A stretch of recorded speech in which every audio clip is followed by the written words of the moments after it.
Hey guys, and welcome to the first live edition of Match Analysis. If you guys are listening to the first time, then you probably haven't been to my YouTube channel. This is just my my analyst voice, so don't be alarmed. And if you're watching this on YouTube, I'm going to be doing these live from now on. So if you want to watch them live, go to twitch.tv/d2hs. Obviously, I'm going to be posting them to YouTube as well. So today we have a really interesting set of games for you today. They're played by Neirea on his Freeze Mage, and just really good play by Neirea overall. And he ended up finishing like fourth or so, but in particular the Freeze Mage games he played just showed a complete mastery of the deck archetype, and I just wanted to show you guys that today. The first game I selected was between Neirea and Maverick, as you can see on the screen there. His Freeze Mage versus Maverick's Control Mage, and it was a really back and forth match. It's really kind of a weird matchup that you don't get to see all that often, if ever, because the Control Mage isn't an archetype you see very much, and or if at all. And Freeze Mage is somewhat common, but not super common. And in part two, we'll be going over Neirea's game against Thijs, where Thijs played Patron Warrior. And Patron Warrior is considered to be slightly favored in that matchup, but Neirea showed a complete dominance and just completely owned that matchup, which is really impressive and something that's really cool to see. So I want to show you that match as well and kind of analyze the kind of plays that he made. So without further ado, let's just get into this one. This was originally casted by Green Sheep and Modern Leper, and we can kind of just get into the game right away because the first few turns I don't really need to be explaining them at all. Basically, I can just talk about this matchup. Now, Maverick is using Control Mage, like I mentioned before, and it's a very interesting deck archetype, and it was originally created by Neirea, I believe.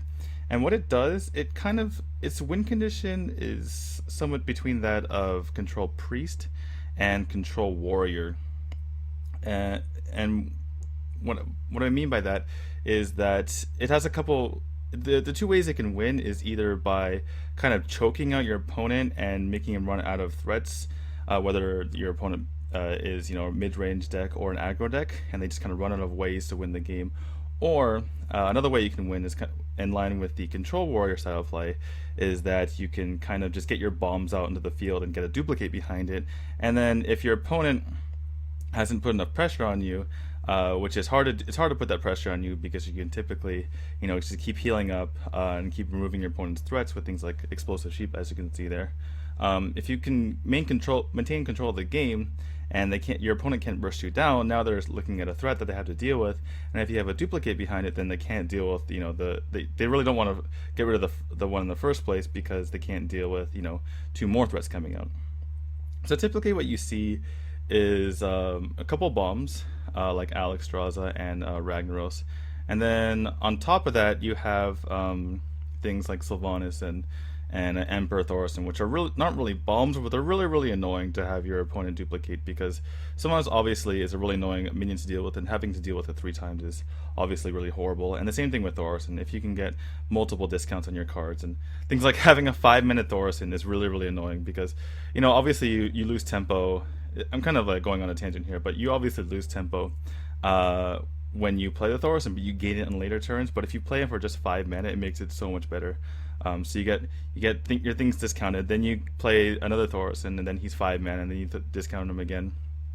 And yeah, so that's one of the ways you can win. It just basically makes it impossible for your opponent to deal with it. That said, it's a really hard deck to pilot because you need to allocate your answers in the perfect way and allocate your threats in the perfect way, or else if you screw up, your opponent can just rush you down, or play around the things that you've put up. So we can start talking about this game now that we've gotten a little bit into it. So obviously, I mean, they're kind of just doing their thing, drawing their cards, putting up secrets when they can. One of the things is that there isn't much interaction. Sorry, am I going to have to put it off source here? If it freezes again, I'm gonna put it on high. just so it doesn't, just so that it doesn't stop again. So as you can see, they're basically just drawing cards, and the thing in this matchup is it's almost like Freeze Mage versus Free Mage. If you have nothing to do, okay, I'm gonna put it on high so it doesn't stop again. Um, Hopefully it doesn't stop again. You don't really. Sometimes you just have to play out cards that you don't want, or basically the least useful cards in the matchup. And what Maverick kind of made a little bit of a mistake here by playing out his duplicate too early, and then now having to. He's fine with getting his Illuminator duplicated because that's a lot of healing that's afforded to him. But now he can never play his Explosive Sheep, and if he wanted to, or if he could, okay, well, I guess we're gonna go to mediums. It really sucks, but it's much better than having it stop all the time. Um, so what? I'm sorry, guys. I really don't want to go low. Okay, well that's bad. Okay, it seems like medium can be fine. Anyway, so he wants to play these Explosive Sheep out, but the fact that he played Duplicate already kind of screws him over. So a little bit of a lack of foresight on Maverick's part. And Neirea is just kind of chugging along, playing his secrets, getting his stuff out. Realizes nothing else, really has nothing to do. And he smartly hasn't played his Duplicate yet. One thing I should mention, actually, which I haven't mentioned before, is that Neirea's Freeze Mage is pretty similar to most mages, or most Freeze Mages, except for he has a Duplicate. And if I remember correctly, I don't think it plays a huge factor in this game. But oh yeah, it does play a big factor in this game, but it plays an even bigger factor in the game versus Thijs. So yeah, so we just basically see Neirea like looking at this Eliminator. It's not really doing much, so he doesn't really care about it. He's just gonna ping it down one by one. It's not really affecting his life total. And he knows that there's not much burst coming out of Maverick anyway. So yeah, that's one thing I forgot to mention. I think I forgot to mention this, is that Maverick actually plays Ysera in his control mage deck, which is not something you saw Era do. So that's just one more big threat. I think he took out at least one heal bot. I know of that. It's not frozen again, is it? Okay, it's not frozen. Yeah. So he took out at least one heal bot. I remember them saying that. I don't think he took out Sludge Belchers. You don't see Sludge Belchers in this game, but I'm pretty sure you saw him in previous games. So yeah, Neirea doesn't really want to play anything out here. Doesn't want to play the Duplicate because then he kind of is stuck in a position where he needs to play something valuable and throw away cards, so that he doesn't burn cards later. And yeah, so Maverick's just gonna throw out this Rag. At this point, he just kind of needs to get stuff on the field, and Rag is a lot of pressure as well. And again, these Explosive Sheep are stuck in his hand, which kind of sucks. But anyway. So Neirea goes ahead, and first he kills off this. I think he blizzards here, if I remember correctly. Yeah, I know he kills off the Eliminator first. Yeah, he goes ahead, and he it doesn't play. He doesn't play the Thorson this turn. Yeah, that's right. I'm pretty sure I remember correctly. He doesn't play the Thorson this turn. I think he goes ahead and he Blizzard duplicates. I think, if I remember correctly. No, he Blizzard and Doomsayer. That's right. Okay. And then, so he gets the duplicate off on the Illuminator, and then Maverick comes back and he polymorphs. That's right. Okay. Because he wants to get the damage onto the face, and he loses the Ember Thorson, which is kind of a big deal, but not the worst thing ever. Obviously, getting your things cheapened is valuable, but it's not like he's going to be bursting down Neirea anytime soon. He's not going to be using Antonitis and getting a bunch of fireballs, something like that. So it's not that big of a deal. I'm kind of surprised at this use of polymorph. I guess he really wants. I guess it makes sense in a way because he really wants to save his Rag, and then now he can play this duplicate, which is really kind of a pain in the butt for Neirea to deal with. And so yeah, he gets his duplicate off. I guess it makes a lot of sense. So this makes sense. He basically wants to guarantee that his Rag survives, and he gets the duplicate up. So Neirea has to deal with this. I'm pretty sure Neirea knows that this is a duplicate at this point, but there's really nothing that he can do. And yeah, after he takes care of this, he decides to go ahead and play the Thorson. And this is where the game kind of goes a little bit strange. Because after Neirea plays this Thorson, we see Maverick immediately throw down the Rag and then Explosive Sheep. Which is a little bit hasty. Okay, it takes a little bit, and I'm pretty sure it's not frozen. I just remember this turn takes a long time for some reason. I guess Neirea has to think about this for a little bit because he didn't have any combo pieces really, other than the Ice Lance. He's just basically getting more utility by getting things cheaper. So yeah, he plays with Thorson. I promise you, it just takes a while. I don't really want to skip ahead because, as you can see, this thing is 6 hours long. So I'm probably going to skip too far ahead if I try to skip ahead. So yeah, and so excuse me, Maverick gets the double Ragnaros, but he burns a polymorph, which is a big deal, obviously. And then I'm not really sure why he plays the explosive sheep here. I think he just wants to start getting things out of his hand so he can potentially use Arcane Intellect, but it ends up really costing him. And again, like I said, playing the rag, just kind of slamming the rag here, and not thinking about flame striking, was a bit of a unnecessary gamble, I think, by his part, because Thorson honestly is more important than a lot of things in the Freeze Mage deck. And yeah, so this allows Neirea to basically clear the board with only a fireball ping, whereas it would have been a lot harder if the explosive sheep was not on the board. A little bit of mistake, in my opinion, on Maverick's part, but yeah, Neirea handling this pretty well. It gets a duplicate on the field, which is really important because getting this guy duplicated is super nice.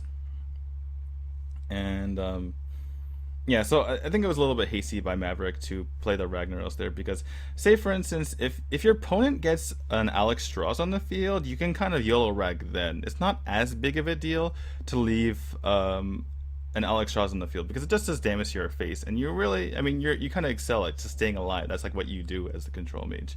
Whereas with the Thorson, you basically get so much tempo and so much extra value basically out of the minions that it ends up being something that you may not be able to recover from because of the extreme tempo swings that can go on if you leave Thorson up too long, and he ends up having to flame strike it anyway, which is really horrible, obviously. So yeah, Neirea comes back with a Thorson, not really surprised since he just picked up the Archmage's Antonidas. Now everything's super cheap. He gets a free Frost Nova. He gets a really cheap Flame Strike. He has to play Antonidas for cheaper as well, and his Alex Strauss is 6 mana. So looking pretty good. But again, Maverick in this case, this rag isn't as bad, even though it seems bad, because he's already given him 2 Thorsons anyway. So at this point, everything's just going to be cheaper, and you might as well just take a chance and go for it this time.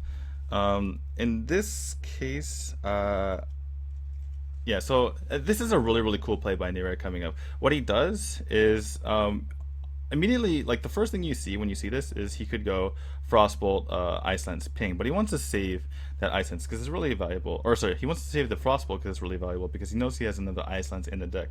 So he goes Antonidas plus Frost Nova, Ice Lance, and then one of the fireballs that he picks up because, you know, obviously Antonidas costs 6 until he gets a fireball for 4, and he's able to use that. Really cool play by him, in my opinion. And kind of navigating this weird matchup in a really nice way. I mean, it's kind of hard to say which one's favored because you know, on the one hand, maybe the control mage doesn't have a way to deal with like the huge burst that Freeze Mage can sometimes deal, but on the other hand, Freeze Mage has a hard time dealing with these huge threats like Ysera and like Alexstrasza, like Ragnaros, because they have to use their burn on it. So it's really back and forth matchup, and we see the Owl teched in here by Maverick as well. Really a kind of a different control mage, and yeah. So I think he goes ahead and Owls here. I believe he plays the Sylvanas as well in Ping's face, if I remember correctly. And again, one of the things that's like kind of Maverick kind of put himself into a corner is he had too many cards in his hand in the beginning because he couldn't play the explosive sheet because he didn't want to get that to get duplicated, and then that made it so he was never able to play Ysera because he would have gotten too many cards in his hand because of the dream cards, and it just made everything really kind of awkward. So now he's like kind of forced to do this to deal with his opponent's board. He needs the Owl. He can't play Alexstrasza. Can't play Ysera. And so on Neirea's side, he actually picks up this is a huge draw for him, this Frost Nova. It basically gets him a lot of tempo. He goes ahead and Alexstrasza's face. It's really nice, obviously, to get 6 mana Alexstrasza. That's what happens when you let Thorsons run wild. And yeah, so this is where it gets really interesting because there's obviously the threat of this Sylvanas looming. But at the same time, it's hard for Maverick to really do anything because he's facing down two huge minions. And really, I mean, I've been a little bit critical of Maverick, but I mean, he also toward the end of this game, he kind of put himself in a little bit of trouble in the beginning with some of his plays, but he really plays this pretty masterfully. Or probably he gets himself out of a lot of trouble in these situations, in these really tough situations right here. Um, the funny thing is, you typically don't see the Freeze Mage attacking too much, and then I think you. I'm gonna pause actually for 1 second. I kind of missed a couple things. So actually, a few turns earlier, if you remember, Neirea was a little bit hesitant to attack with the Emperor Thorison, but he kind of anticipated that he was going to be um, potentially attacking at some point, and so he went, or potentially using his minions to attack, and then he couldn't just burn out his opponent, which is really funny because you don't really see that option from Freeze Mage, but he went with the decision to just proc the Ice Barrier to be able to have that option. The other thing that I didn't mention earlier was that there was a turn when Neirea could have played Loot Hoarder, and I'm not completely sure the reason why he didn't play it earlier, but I can guess that the reason why is one because he knows his opponent plays Sylvanas, so he wants to be in a position to be able to flood the board if that ever happens, where he has minions on the board and forces his opponent to dig a weaker one. And the other reason why is because he knew his opponent had Ragnaros in hand, and it kind of gave his opponent something to do with the remaining 2 mana, so he could play Ragnaros and ping Loot Hoarder, whereas he usually would have just been pinging face.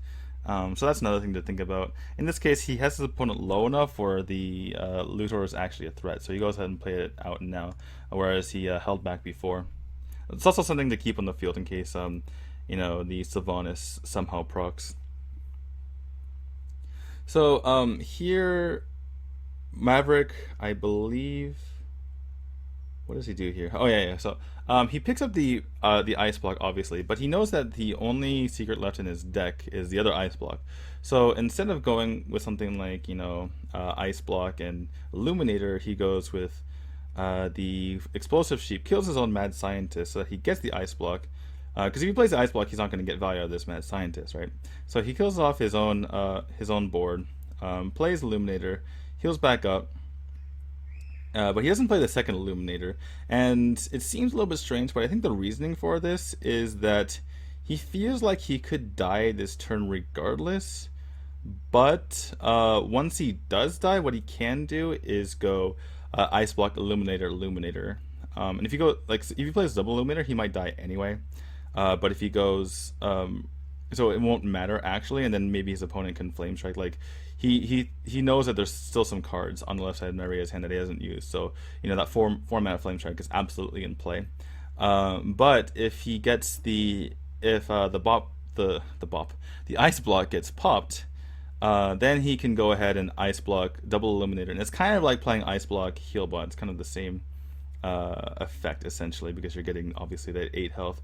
And then after healing up, maybe he can make something happen with his Sylvanas to kind of clear up this board and help out. So Neirea goes for a really interesting play here. He basically just pops this block, and then he plays the Mad Scientist and then Flame Strikes. And the reason why he has to Flame Strike this rather than just letting the Sylvanas go is because if he just lets the Sylvanas attack in, the Sylvanas gets to kill something like Antonidas. Maybe he even clears the Mad Scientist as well with something, and then he basically gets to choose what he gets to take. So by doing this, he forces the Sylvanas to just take one thing, and he doesn't get to trade, and it makes it also harder for Maverick to kind of choose what he gets to with Sylvanas.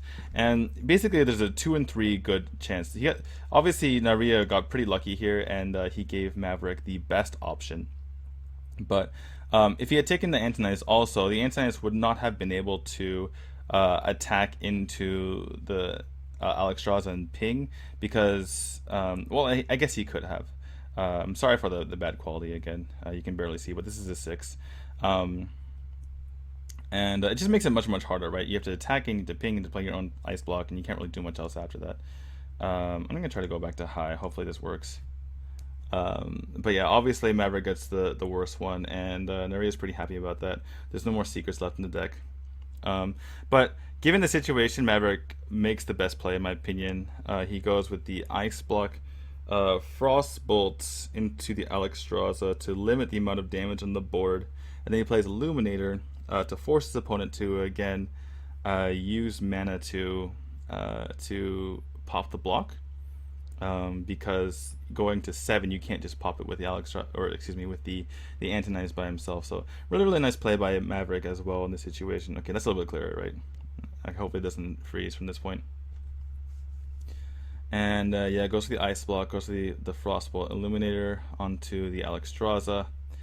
And yeah, really nice play. And it basically saves him for another turn. And this what this does is it sets up Alexstrasza for next turn and leaves it so there's only Antonites on the board. At least that's what he sees right now. So really good play. I really like it by Maverick. He made a couple like kind of short-sighted mistakes early game, but he's really making up for it now by making these really nice plays. And Neirea goes for. Jeez, I'm sorry. I'm gonna have to go back to medium. I'm sorry about that. So what Neirea does is pop the block at 1, trade with the Illuminator, and he plays the heal bot to get a little more pressure onto the board. And yeah, that's all he can do. Yeah, because after a fireball pinging, he can only play the heal bot. He's not. This has nothing to do with healing himself back up. He just wants to get more pressure onto the board so that he can kind of finish out the game.